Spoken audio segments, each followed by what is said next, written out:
पुणी मार पुओ यही कहानी विषय आमे किछि जानिबा।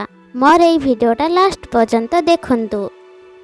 सेठारे जणे महिला अंध थिले जेउथिपाई पिलामाने विद्यालय रे तांको पुओ को थट्टा करुथिले जे अंधर पुओ आसीछि।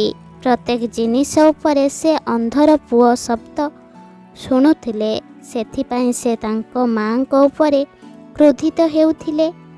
से तांको न पसंद करी जे कोनोसी स्थान को नेबाकू निंदा कले। तांको माँ तांको शिक्षा देउथिले एवं तांको निज पादरे ठिया हेबाकू सक्षम करुथिले। किंतु जेतेबेले से वयस्कर होई गले सेतेबेले से निज माता को छाड़ी अलगा रहिबाकू लागिले।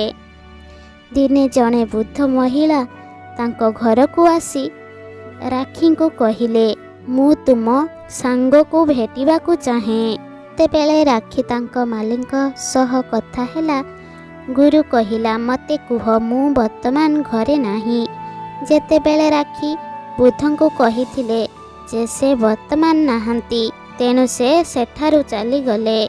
किछि समय परे पिलाटी तांको कार रे ऑफिस को जाउछि।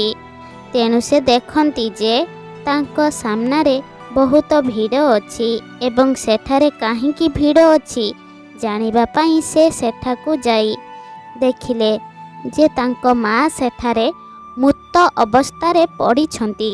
से देखिले जे तांको मुठी रे किछि अछि।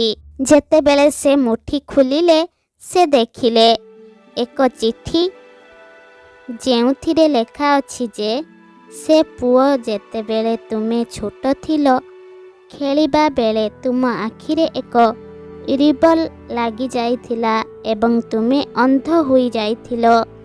तेणु मु तुमको आखि देइथिली। एहा पढ़िबा परे पिलाटी जोररे कांदिबा को लागिला।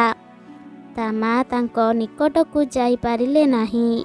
बंधुगण तुमर समय पाइबा मात्रे लोकन को मूल्य देबा को शिख। आमे आम पिता मातांको ऋण केबे परिशोध करिबु नाही।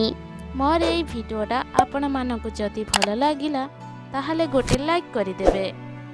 मोर এই चैनलटा को सब्सक्राइब करबा को जमा भूलिबेनी। पाखरे थिबा घंटीटा को दबाई देबे। धन्यवाद।